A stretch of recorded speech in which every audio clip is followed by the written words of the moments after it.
My name is Les Young. I'm a licensed architect in both New York State and in California. I've been involved in many large projects, including overseeing several high-rise buildings ranging in size from 14 stories to 40. Over the course of 20 years, I'm mainly called in to help with very large, difficult projects. One of the more notable projects was 55 2nd Street in San Francisco. I was involved in getting the permits for the Infinity Towers, which are two residential towers right on the edge of the bay in San Francisco. And interestingly enough, I was also involved in 350 Bush for Shorenstein Realty, and Ron Hamburger was the structural engineer working with me on that project right across the street from the Bank of America Tower at the time of the attacks in 2001. Ron Hamburger was one of the engineers involved in the official reports investigating the collapse on 9/11. Prior to going to architecture school, I was a professional firefighter in Dayton, Ohio for 4 years. I first became suspicious as I watched the towers collapse. I couldn't help but notice that they looked like a controlled demolition because I personally witnessed a controlled demolition in Cincinnati, Ohio, when they tore down a high-rise building on our campus. We were sitting right across the street. The first thing I noticed was that the buildings did not fall the way I would have expected them to fall. From watching the reruns of the planes and how they kind of hit one side or impacted one side more than the other, even if it was in the center, I would not have expected the whole building to just give in at once. And I thought it rather odd that they fell almost perfectly in very similar ways. It seemed odd that lightning would strike twice, and I became highly suspect when Building 7 also collapsed and a plane hadn't even hit it, and that's when I began my research and getting online and crying foul. I started digging really deeper and trying to use my skills as an architect to see what I could give to the community, the 9/11 truth community, especially the families and the families of the firefighters. I wanted to back them up 100%. The kind of high-rise buildings I worked on generally have a strong core and weaker, not as strong perimeter columns. And the two act together to help overturning and lateral forces.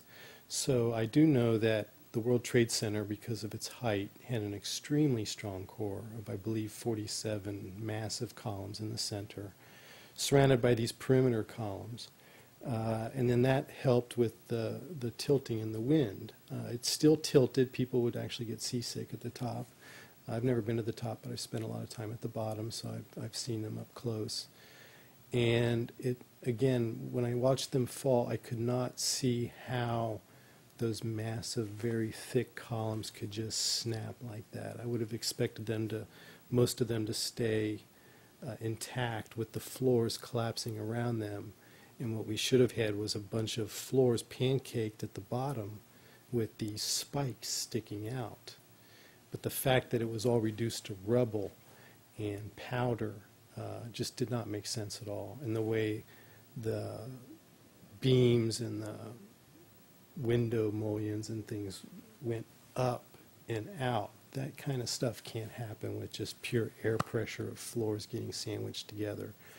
And also knowing the melting temperatures of steel and kerosene and jet fuel, knowing that it takes a blast furnace with air blowing with blowers to try to get steel to melt, I knew that the steel couldn't melt and become molten with those kinds of materials just burning in open air. Just a lot of things didn't make sense. When the upper portion of the North Tower was destroyed and began to come down, I thought that given the way the planes hit the building, one side would have given away first and it just would have fallen off or fallen over at a steep angle, but the way the whole thing just gave way at once and started to plummet down without slowing down as it went down.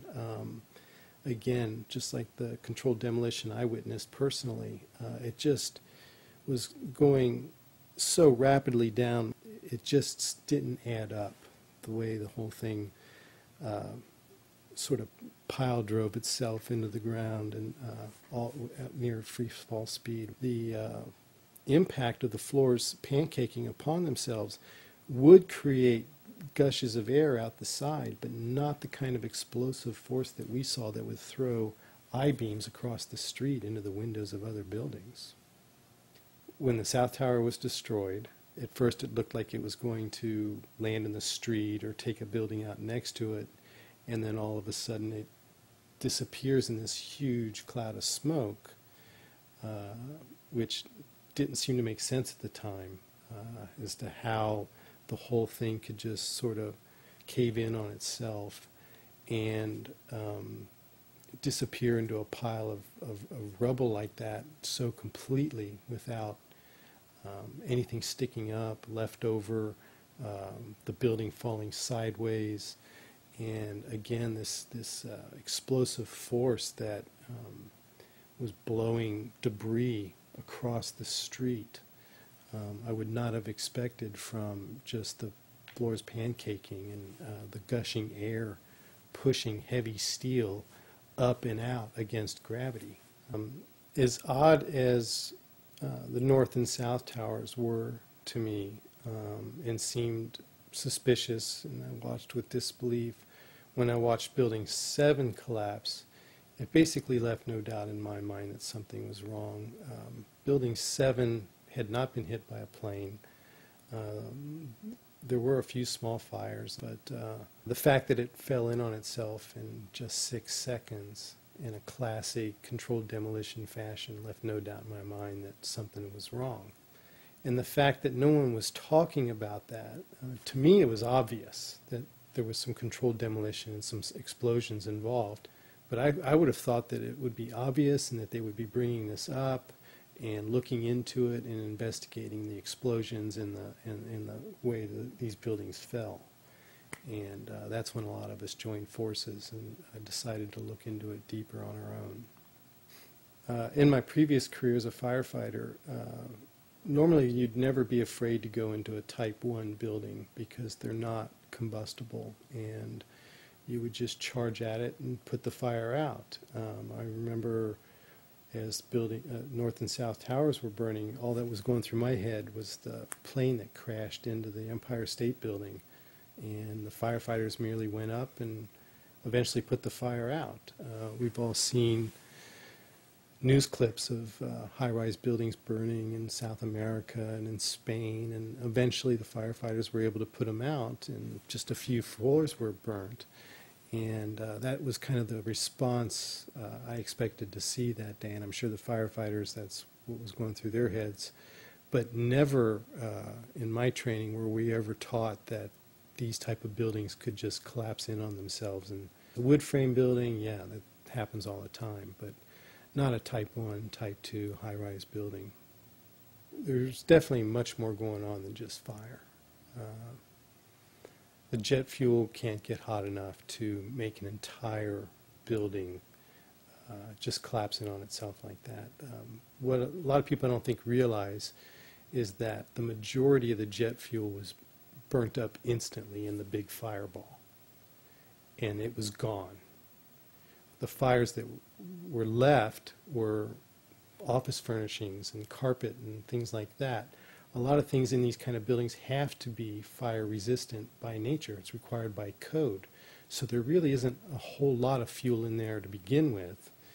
But the jet fuel argument just doesn't cut it with me, because when that big fireball came out of both the towers, that was the jet fuel, and it pretty much was over at that point. And NIST even acknowledged that the rest of the fuel that was left over, unburned, would have burned up within 10 or 15 minutes after the initial explosion, which would have resulted in normal office fires with a lot of paper, furnishings, things like that, which could still do a lot of damage. It's just that the buildings did not come down from hours and hours of jet fuel burning within the building. I signed the petition on the Architect and Engineers 9/11 Truth website mainly because I wanted to stand behind the families that lost people on 9/11. The 9/11 Truth movement was started by the families that lost loved ones on that day, and they were very upset at the way they were being treated and asked to be quiet. It really upset me that our own government wasn't backing these people up, and I was watching the funerals of the firefighters, and as an ex-firefighter in the firefighters union, I wanted to give my old firefighting brothers and sisters the support they needed and to back them up as an architect now, because I can't do it as a firefighter. I just felt like they were all out there alone screaming for help, and our own country was ignoring them and ignoring their needs and not taking care of them the way we should have after that happened. And so I'm going to do everything I can to continue that fight and not give up and stand behind them 100%.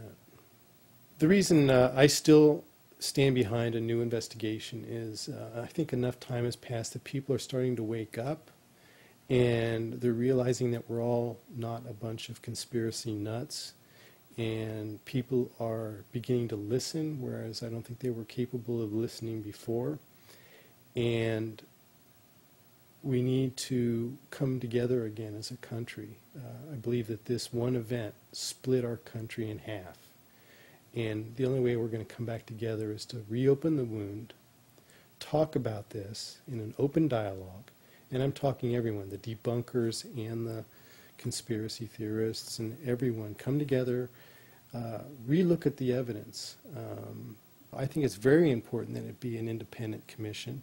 I don't think any of us are coming to conclusions or pointing fingers at this time. We're just saying, let's reopen it. Let's look at it objectively. Let's look at the evidence, not these fabricated computer models and hearsay and all these predetermined conclusions. Let's really open it up again and investigate this thing properly and then come to conclusions.